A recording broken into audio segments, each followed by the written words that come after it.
Hey, welcome. My name is Stephanie, and today we're going to chat about goddess energy, or what's known as the divine feminine energy. It's really important to chat about this energy, especially right now. You know, October is always kind of magical, and I feel like this year it's extra magical. There's so many very potent energies right now, especially in this week. So we have going into the new moon on October 14th, October 13th, Friday the 13th, and then we have the solar eclipse that's happening in on Saturday as well, the solar eclipse and the new moon, also known as the Ring of Fire. So this is a really potent time for shedding old skin, and the Ring of Fire is known to cultivate strong feelings of transformation. And the new moon in Libra, Libra is known as the sign of relationships. So Libra wants to have peace, harmony, in relationship to self and relationship to those close to us. So what a time, huh? And then the Friday the 13th is known, previously to being known as a day of horror or the day of bad luck. It used to be revered as a day of the goddess. The number 13 used to be, or still is, connected to goddess energy of women. 13 lunar cycles, 13 menstrual cycles. And lunar cycles are always kind of tied to menstrual cycles. If you think about it, a lot of women who bleed, they bleed with the same cycle of the moon. And this is why lunar energy is thought to have heavy influence on females' bodies who go through menstruation. And the divine goddess, what is the divine goddess? What is the divine feminine energy? So when you think of a goddess, we think of strong, powerful energy, right? We want to think about empowerment. Goddess energy is connected to creativity, fertility, nurturing, also ease and softness. So we have a good balance of, in the yoga framework, we have Sthira and Sukha. Sthira is strength, and then Sukha is ease. And the ultimate balance there is that goddess energy, that harmony.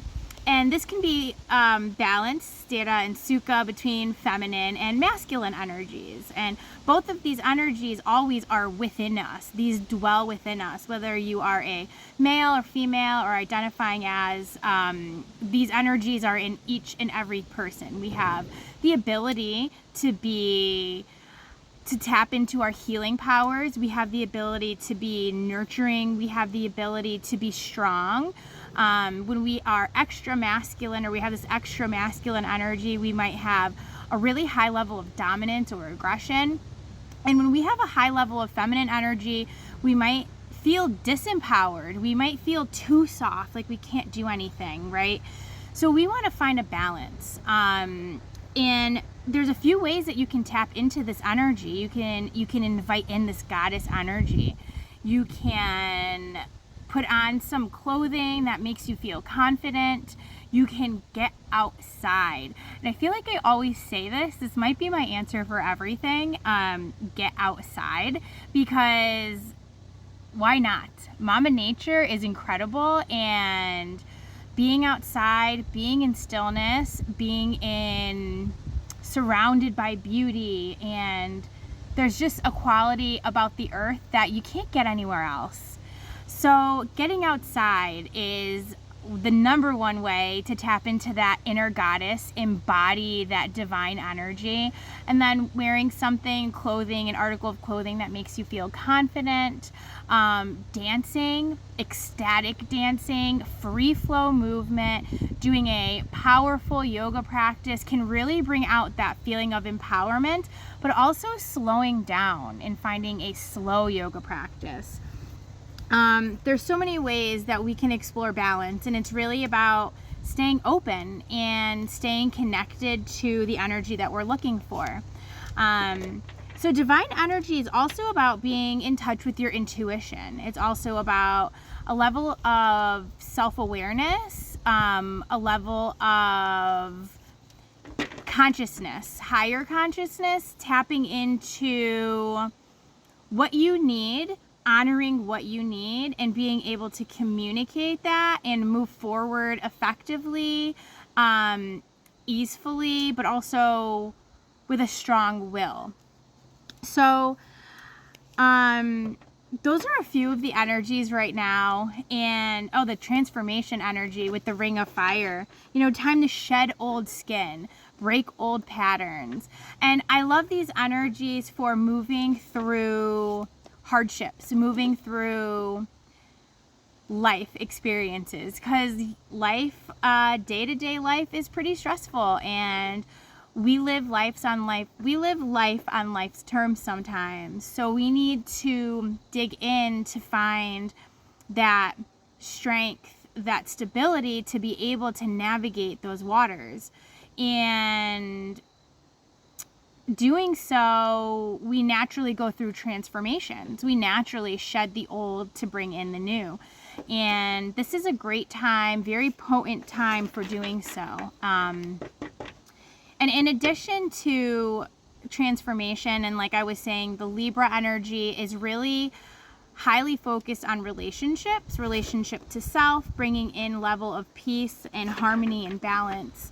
But I wanted to bring in my cards. I work with some different oracle cards, and this one is my fairy deck of cards, my divine fairy cards, if you will, called Healing with the Fairies.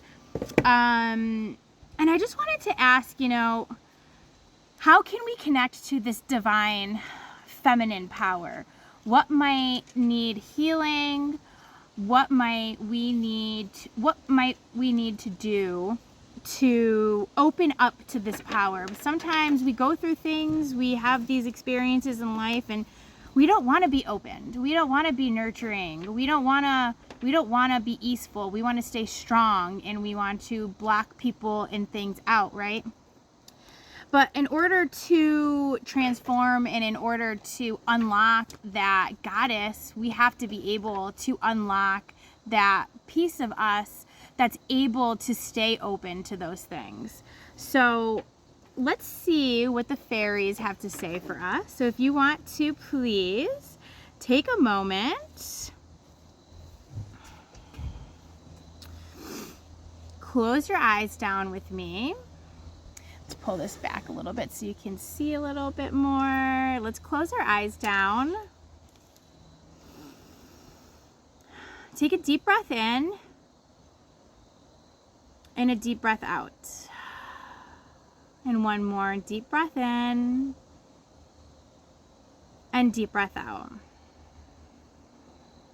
How can we connect to this divine feminine goddess energy? What do we need to do to open to this? What might need healing moving forward into this potent time? Take one more deep breath in and release. Beautiful. There's one more deck of cards that I wanted to bring in for the purpose of this video today, and that is a reflection deck of cards that has a lot of different questions. This is from a deck called the Lamar, or the Lamar, and it's just they have all different questions on them and different photos and pictures on the front. Here's one example. They're really, really beautiful. I love them so much. And I use them all the time. So I want to bring these in just to ask, we just asked, how do we connect to that divine feminine energy? We already talked about how we have to examine our relationships to ourselves and to those closest to us with this energy. See what might need a little adjustment, what might need a little transformation, so that we can bring in peace and harmony. And now I just want to ask, again, what additional question can further guide us towards that inner goddess? What reflection question will help us embody sthira and sukha? Strength and ease. Let's take a deep breath in and a deep breath out.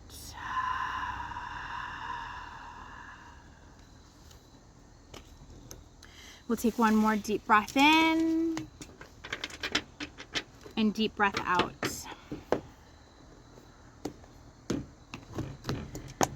So we'll start with the Lamar, the question. Since I asked it second, I just have this feeling I want to ask the question and then we'll go to both of the cards. So this is the card that I chose from the Lamar, the reflection deck. And the question that it reads is, which limiting beliefs do I have?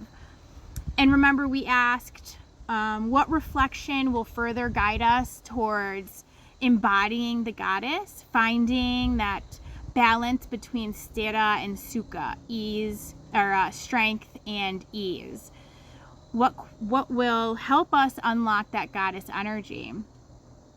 In addition to examining our relationship to self and our relationship to those closest to us, we need to ask additionally, which limiting beliefs do I have? Which is an amazing question to ask in addition to examining your relationship to self. That's actually probably the number one question we should always ask ourselves when we're trying to tap into that inner goddess, when we're trying to embody that inner, that inner badass that we have, right? What limiting beliefs do I have? And then when we bring these to light, we shine a light on these pieces of what would be considered darkness. Self-limiting beliefs keep us in the dark. So we shine a light on this, and then we're able to transform this energy and move forward and take a step into that divine feminine, take a step into that strength and into that nurturing embodiment of goddess. So which limiting beliefs do I have? And then the healing with the fairy cards is higher consciousness. I don't like that glare there, which is a super pretty photo. Higher consciousness. And again, we were asking what might need healing? What might we need to unlock to open to the goddess, open to the divine feminine energy?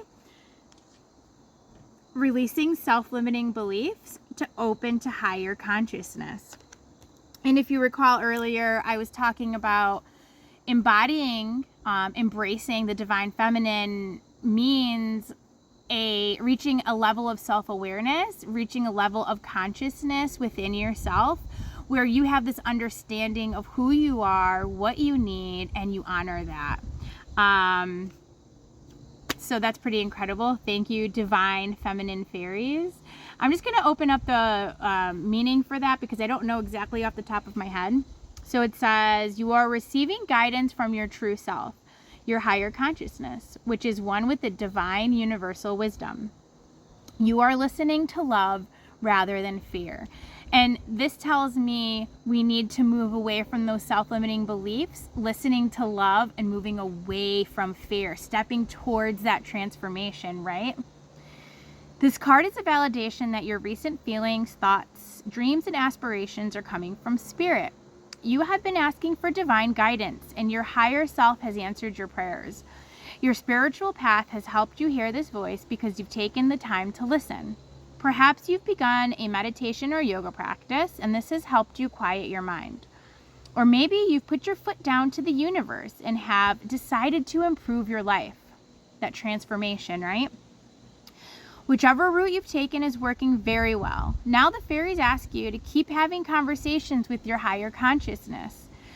Keep bringing in that self-awareness. Keep connecting to self. Keep connecting to that goddess. This will involve carving out time away from noise and stress. You may need to take frequent nature walks. Get outside. There that is. The fairies always tell me to go outside, and then I always tell everyone to go outside. It's the answer to all things. Go outside. Join a spiritual group or go on a retreat. By quieting your life and your mind, the voice of your higher consciousness becomes increasingly loud and clear. It guides you perfectly through all of life's areas. I don't think I need to explain that at all. I feel like that is so aligned with this energy that's approaching, that we're in, that we're working with, you know? We need to quiet our mind, find that stillness, to find that strength. We need to go outside to connect to higher consciousness, to delve into that level of self-awareness that helps us embody who we truly are. And when we embody who we truly are, we embody the goddess. We embody the goddess energy, where we can take our stories, we can take anything that's happened, and we can begin to live through love and get away from fear. We can begin to release those self-limiting beliefs. We can begin to hear and honor ourselves. And that's what this energy here is asking us to do. And that's incredible. Thank you so much for sharing this time with me. I hope that this made some sense to you. Maybe it resonated with you. If so, please leave me a comment and let me know how you felt, what you thought, anything that came through.